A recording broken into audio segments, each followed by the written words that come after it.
So, I received a text message just a moment ago from Doreen. Thank you, Doreen, letting me know that our Bible study is not at 5 o'clock, it's at 7 o'clock. So, I am sorry about that mistake, but we will be on Zoom at 7 o'clock tonight. But with this being said, Charles Spurgeon, who has been known and called as the Prince of Preachers, once said this: "To trust God in the light is nothing, but to trust Him in the dark, that is faith." What a very profound and very true quote. To trust God in the light is nothing, but to trust Him in the dark, that is faith. My brothers and sisters, this is the sort of faith God is calling us to. This is the sort of faith that God uses to bring us through. This is the sort of faith that God uses to bring us to the places He has prescribed for us. This is that kind of faith that we need in this day and age that we find ourselves in. A trust in the Lord that surpasses human reasoning, that surpasses human understanding. However, living with this sort of faith and trust in God is truly one of those things that's easier said than done. You think about when you're in crisis and someone comes up to you and just says, "Oh, just trust in the Lord." Doesn't that make you just want to punch him in the face? It's easier said than done. Especially when our logic, our reason, and every other bit of worldly conventional wisdom would tell us otherwise. Whenever everything in this world tells us to turn left, but we know God's telling us to go right, and we look right, and we're just like, "Are you sure, God? Did you look down that right road? This left road looks a lot better." And you know, my wife's driving right now, and there's a lot of potholes on that right road, and she hits every single pothole without fail. Do we trust in God, though, to show us the right way? Do we trust in God to lead us the right way? Do we trust in God to give us the best way to live right here, right now? Understanding the best way to live in context with His Word isn't about full bank accounts. It's not about material possessions. It's about a way of living, a way of being. In particular, being content in who He is and what He has done, and living for Him in that contentment. He gives us the best way to live. He shows us how to live for His kingdom fully. His kingdom come, His will be done, His rule and reign. Living this sort of life of faith and trust in God in our modern day is truly easier said than done. Are we living for this world, or are we living for Christ? The more we live for this world, the harder and harder it becomes to truly live for Christ. But it's never too late. Do we as God's church have this sort of faith? Do we have this sort of trust? Faith and trust the Proverbs teaches us to have in the Lord in Proverbs 3, 5 through 6. When the teacher in Proverbs teaches us, "Trust in the Lord with all your heart. Do not lean on your own understanding. In all your ways acknowledge Him, and He will make straight your paths." You see, there's an often missed principle here taught to us in this proverb that's taught to us throughout the entire Word of God. With obedience to God, there comes great reward. And just like this principle of truly trusting in God, even when everything around us would have us trust in someone or something else, there is a great reward the Proverbs prescribes. There's a great blessing the Proverbs gives to us in these two verses. And He will make your paths straight. Now, what does that mean? I remember when I was a young teenager, I asked my youth pastor, what does that mean that he will make our paths straight? And he explained it to me like this: you'll know your way. You'll know your way. You'll know your next steps. And you might not see beyond your next steps, but you'll know you need to take those next steps. You'll know when you have to take those leaps of faith, and you can trust in God when you take those leaps. And you can do it without fear, knowing that He's the one that trailblaze the path for you. I often wonder if Jesus had this principle, this passage, this proverb on His mind when He taught us about the wide and narrow gate in Matthew 7:13 through 14. Because I see a parallel between this proverb and this parable that Jesus teaches. Enter by the narrow gate, Jesus says, for the gate is wide and the way is easy that leads to destruction, and those who enter by it are many. For the gate is narrow and the way is hard that leads to life, and those who find it are few. You see, it is only through and by trusting in the path Jesus has made that we'll ever find the preferred gate. And when I say the preferred gate, I hope we would all say, we want to go through the gate that has life. You know, that's the gate we want. So I want to make sure I don't assume, but that is the gate I'm talking about, this preferred gate. Because as Jesus teaches us in this parable, many are going to be shooting off to the left. Many are going to be shooting off to the right. Many are going to be going different directions. And you know what? We may see them having an easier path, because they saw a shortcut over here or over there, and they think, hey, we should do it this way. Because if we do it this way, we can bypass that whole rocky part. It makes me think of a clip from a recent remake of The Pilgrim's Progress that we showed at our family movie night a while back. A clip that perfectly captures what so often happens in our lives of faith when we look at our road compared to the road next to us. And we think, knowing good and well God's told us to go this way, this looks better over here. I'm going to show this clip real quick. The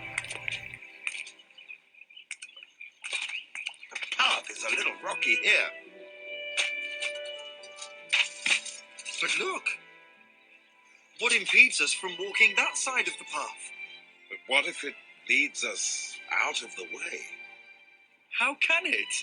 It runs parallel. Look, side by side, as far as you can see. I am sure if we cut across there, we can then climb back over the wall and avoid that entire trek. Follow me.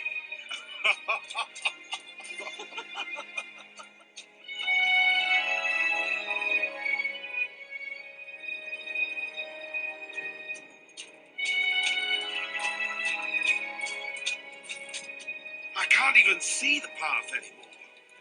We'll have to turn back the way we came. I never thought... Oh no!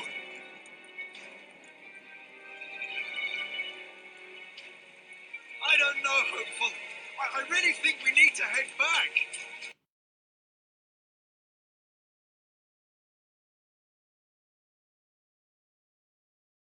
Needless to say, a small detour cost them greatly, and it took them way off path and caused them to get lost. Now, granted, if you've seen the movie, you know they eventually find their way back.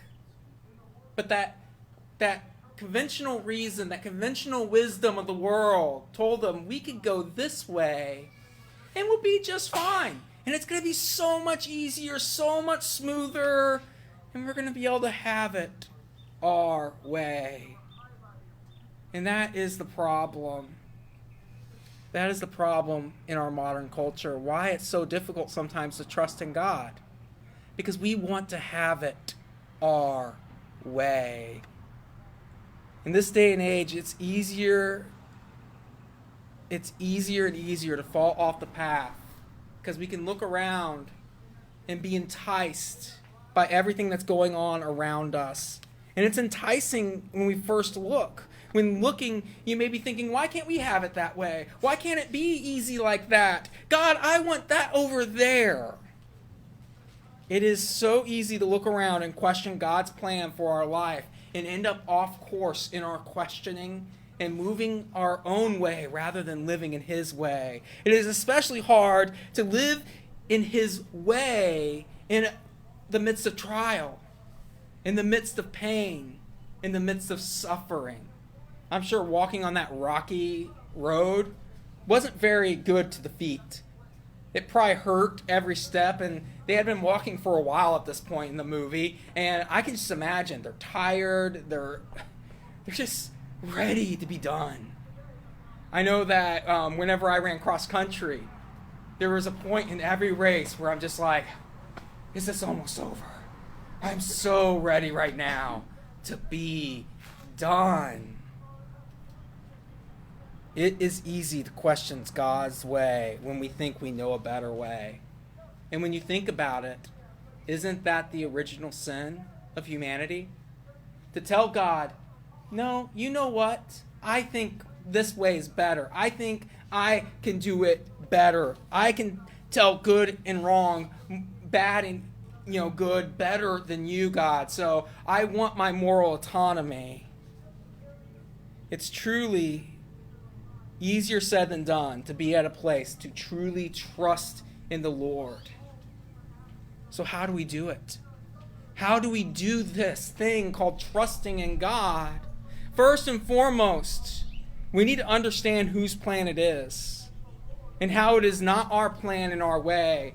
And we need to truly identify who it is that has the plan, knowing fully who He is and what He's proven to us time and time again. How can we simply trust in the Lord with all of our hearts? It begins first by simply acknowledging who the Lord is and what we know Him to be. He is faithful above all things, as in He is committed to His purpose and His people to the very end. He is the great promise maker.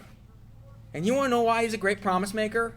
Because He is the great promise keeper. God keeps His word.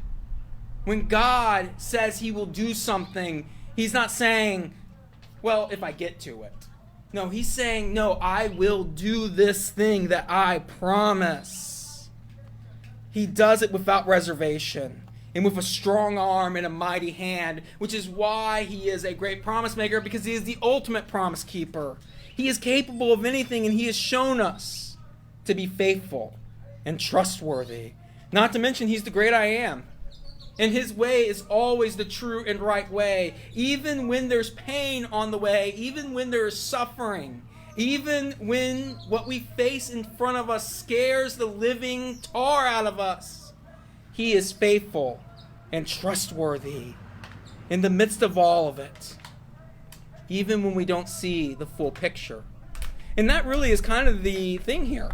We don't know what lies on the other side of the door that stands before us. But we must trust in knowing that He knows. He knows where this path is taking us, because He's the one that trailblazed the path. He laid each and every brick on the path. He knows fully what is ahead of us. And there is nothing in our lives that catches our God by surprise. I think about a moment in Exodus. In particular, in Exodus chapter 14. And if you would like to turn there in your Bibles, I'll give you a moment to do that. We're going to be reading the story of when Israel comes to the Red Sea. And what we realize is this is a moment right after, if you need the context, Israel was released as slaves from Egypt because of the 10 plagues that God sent upon the Egyptians. And so Pharaoh finally lets the people of Israel go. And the people of Israel begin this journey on their way out of Egypt. And they end up being told to camp in a certain place by the Red Sea. It's important to understand this place that they're told to camp is mountains on one side, Red Sea on the other. And really, there would have been only really kind of one, maybe if they were lucky, a small path, one way in, one way out. It was much like our valley. It was just a valley, a small valley by the Red Sea. And this is where God tells them to go. And I want you to put yourself with the people of Israel in this moment. I don't want you to just read it with me. I want you to put yourself there along the Red Sea. Ask, when we read this text, what is it you sense? What is it you feel? What is it you hear? Where does your mind turn? What do you think? What do you say? Put yourselves in the shoes of an average Israelite and come face to face with this most pivotal moment of their escape from Egypt and seek how it is you would have responded to this event, not knowing what comes next. Now, we most likely know the rest of the story. We know, because of Charlton Heston, Moses is told by God to lift up his staff, and God splits the sea in two to allow Israel to pass by on dry land. We know this. We have this wonderful text that teaches us this and how God was faithful to Israel in this moment. And God had a plan in the midst of this. But imagine if you didn't have this. Think about what you would have, how you would have reacted then. Think about how you would have reacted then. Exodus 14, we're going to be reading verses 1 through 12. Then the Lord said to Moses, tell the people of Israel to turn back and encamp in front of Pi-hahiroth, between Migdol and the sea, in front of Baal-zephon. You shall encamp facing it by the sea. For Pharaoh will say to the people of Israel, they are wandering in the land. The wilderness has shut them in, and I will harden Pharaoh's heart, and he will pursue them, and I will get glory over Pharaoh and all his host. And the Egyptians shall know that I am the Lord. And they did so. When the king of Egypt was told that the people had fled, the mind of Pharaoh and his servants was changed towards the people. And they said, what is this we have done? That we have let Israel go from serving us. So he made ready his chariot and took his army with him and took 600 chosen chariots and all the other chariots of Egypt with officers over all of them. And the Lord hardened the heart of Pharaoh, king of Egypt. And he pursued the people of Israel while the people of Israel were going out defiantly.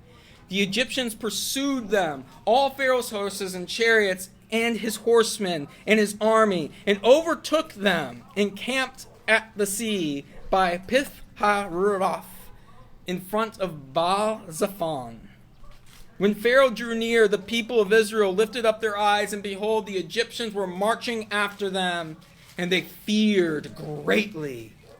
And the people of Israel cried out to the Lord.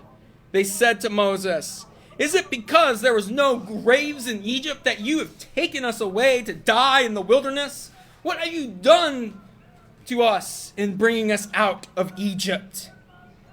Is not this what we said to you in Egypt? Leave us alone that we may serve the Egyptians. For it would have been better for us to serve the Egyptians than to die into the wilderness. What did you sense? What did you feel? What did you hear? Where did your mind turn? What did you think? What did you say? Be honest with yourself and remember, you don't know the rest of the story. You don't know what comes after this obstacle that was put before you. You don't have the book of Exodus to tell you what's happening next.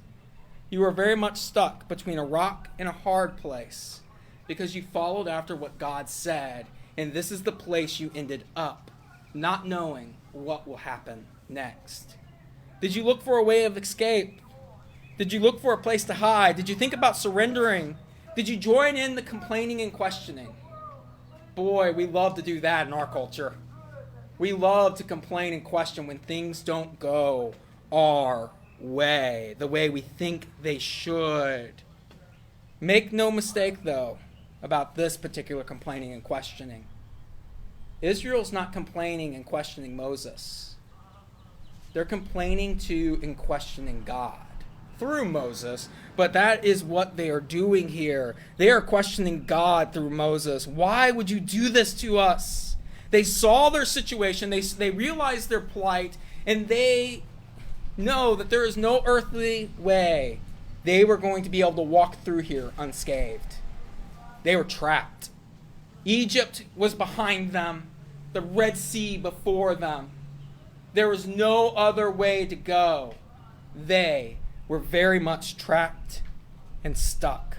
Conventional wisdom, life experience, and their own emotions were probably all screaming, run and hide, or surrender.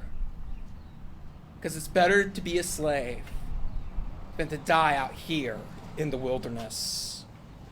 This is where it's helpful to remind ourselves of what Paul reminds us of in 1 Corinthians 1:25. For the foolishness of God is wiser than men, and the weakness of God is stronger than men.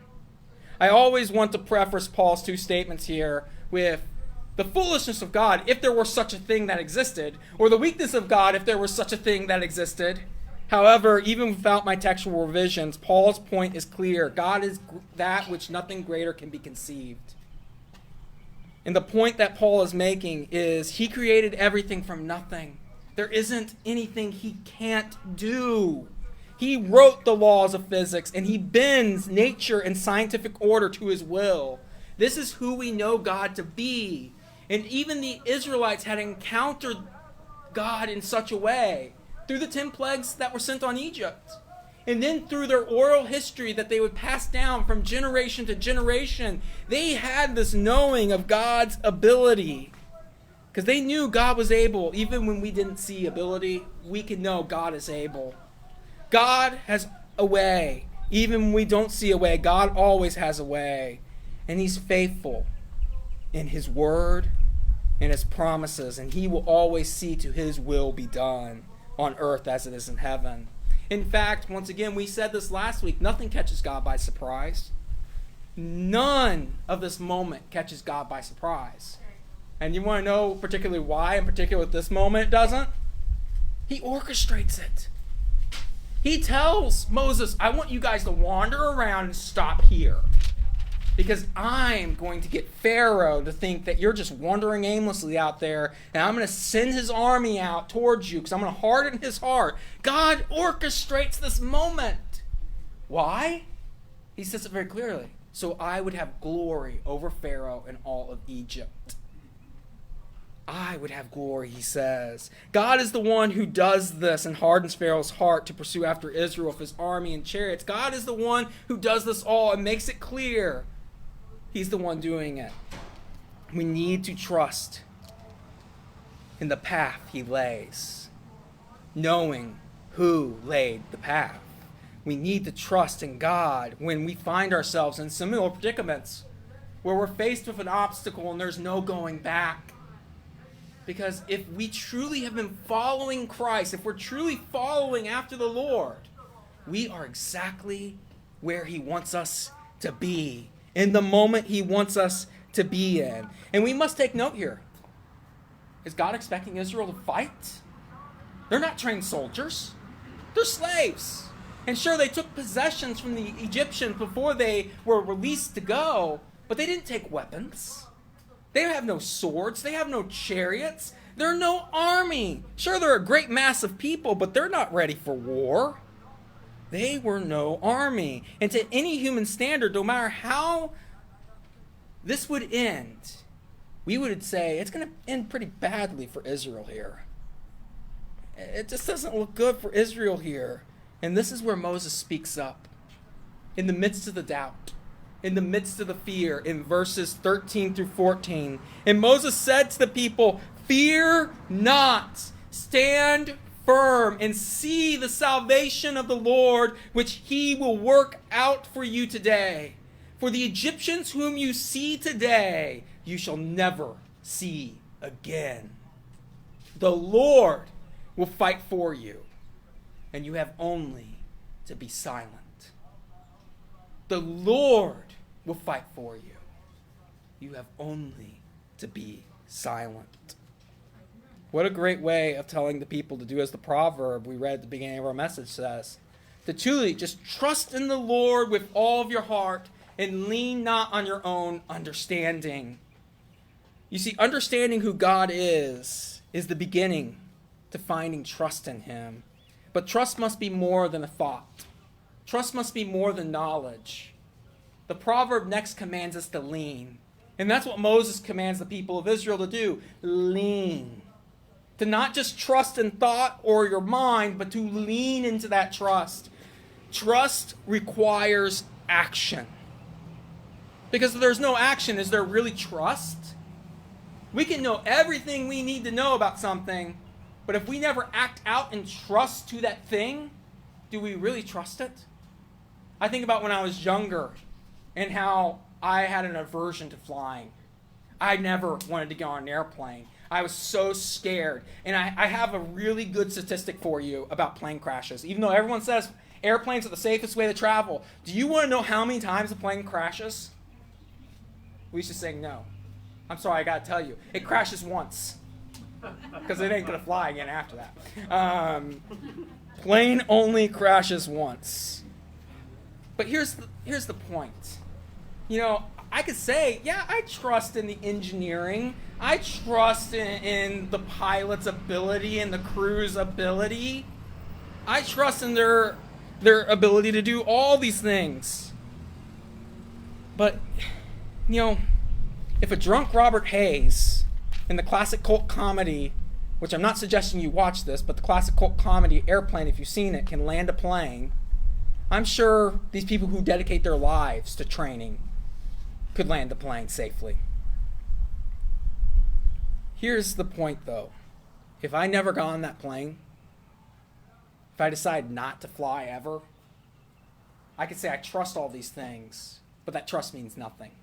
That trust is nothing because I'm not actually putting my trust in something. So to say we trust God is one thing. To actually live in trust is a whole different thing. To actually lean into God, to find our assurance, to find our hope. That's a completely different thing. Trust must be accompanied by action. This is what it means to not lean on your own understanding. It means to put your trust in who you know God to be in action. It means when the Egyptian army is breathing down your neck and the Red Sea is before you, you would not give up.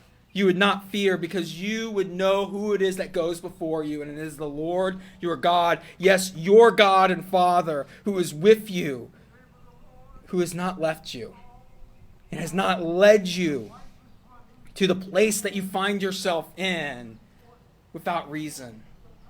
Do not be dismayed. Do not give up. Do not fear, for the Lord your God is with you. In the midst of COVID, He is with you. In the midst of financial struggle, He is with you. In the loss of a job, He is with you. In the middle of cancer, He is with you. God is with you. Fear not, stand firm, and see the salvation of the Lord, which He will work for you today. For the Egyptians, the suffering you face today, you shall never see again. The Lord will fight for you. You have only to be silent. Many of the Israelites I could see responding to Moses' words here, saying, "Are you crazy, Moses? Have you lost your ever-loving mind? Just be silent? Moses, you got to be kidding me. Do you not see what is happening? Do you not understand the predicament that we are in, that you and the Lord have put us in? Do you not understand we are doomed?" And you know what? By every worldly standard, they would be right. However, in God's kingdom power and promise, they are so terribly wrong. God has a plan, God has a will, and God has a way. Furthermore, God is going to see to His plan, His will, and His way, no matter what. It is one thing to acknowledge, it's a whole other thing to live. Israel wasn't quite ready to buy in to this living thing at this point. because this is not what they expected. They didn't expect suffering. They didn't expect trials. They didn't expect pain. They didn't expect adversity. They expected the easy paved road. And when the road got rocky, they began to fear and doubt. When the response should have not been fear and doubt, but should have been trusting and living in trust to the one who paved and trailblazed the way. Can we trust God even when we face such adversary? Can we stay away from doubt, to stay on the path, to continue the journey, to take the hard road that is less traveled, that few go on, but many mock those who do? To take the hard road that leads to promise, that leads to life, that leads in the way God would have us to go, while many would look on and call us foolish. To trust and lean into Christ and the great promise he has given you despite your circumstances and despite your situations, knowing the great promise given to us in the book of Romans 8:28. And we know that for those who love God, all things work together for good, for those who are called according to his purpose. Oh, we love that verse. But do we truly understand what it says? This is one of those things where we need to look at what comes before this verse to truly understand what it is that God is truly saying through the Apostle Paul right now. This verse doesn't mean life is going to be rainbow and sunshines. It doesn't mean that we're just going to be happy, happy, joy, joy. This verse is written with suffering in mind. Knowing good and well that suffering is just reality in this world.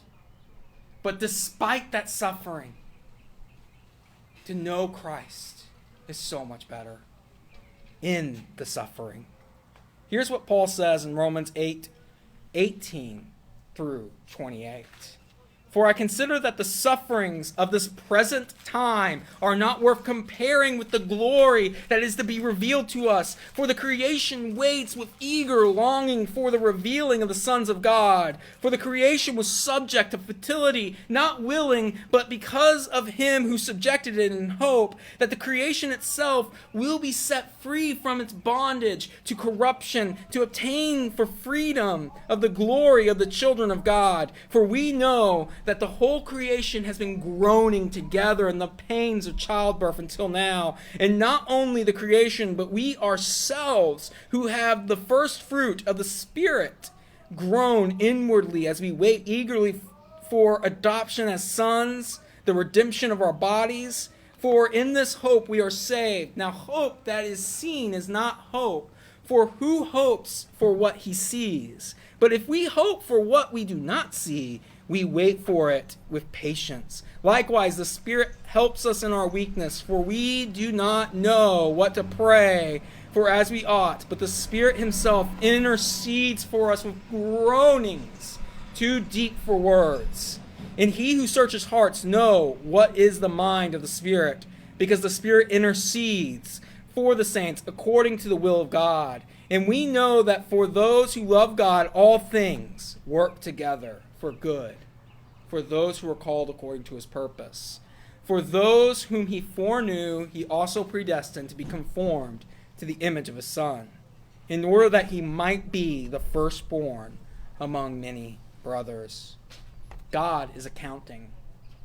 God is factoring in. God already knows there'll be suffering on the road. For peeps' sakes, who are we called to follow and be like? We're called to follow and be like Jesus, who dies on a cross for our sins, a punishment he didn't deserve, which he tells us in so much to take up our cross and follow him. Suffering is a thing in this life, but do you want to know something? Hindsight is always 20/20. Hindsight is always 20/20. I'm sure once Israel crossed the sea and saw the Egyptian army swallowed up by it, they just went, I see what you were doing there, God. I get it now. I understand it now. We had to go through that moment so that you could bring us to here. And now guess who can't chase after us ever again? Guess who's never going to oppress us again? Because these Egyptians you see before you, you will never see again. You will never see again. Hindsight is always 2020. And I want us to give testimony to this. In a couple of Sundays, I want us to give that hindsight 2020 testimony. Come prepared to give your COVID testimony. Because God has been moving in all of our lives, big and small. And in fact, there's no such small movement of God. You may consider it small, but it's not small to the kingdom. And it's not small to someone who needs to hear how God moved in your life. If you have a COVID testimony, come prepared to share it. Because I want us to share in what God is doing in the midst of the chaos that we're facing here presently today. And we're going to have some special time in our service in a couple of weeks to do just that. The ability to acknowledge God in our trust is also very important. Because what does it say? Trust in the Lord with all of your heart. Lean not on your own understanding. The next thing, to acknowledge him on all of your ways. You know a good way to tell if you're walking with the Lord? Can you acknowledge him with the things of your life? Or are you embarrassed to acknowledge him with the things of your life because you know the things in your life, the things you're doing, aren't of him? One surefire way to know if you are walking with the Lord is if you are able to say, look at what God is doing. Look at how God is moving in my life. Being able to acknowledge God in everyday circumstances of your everyday and every moment life.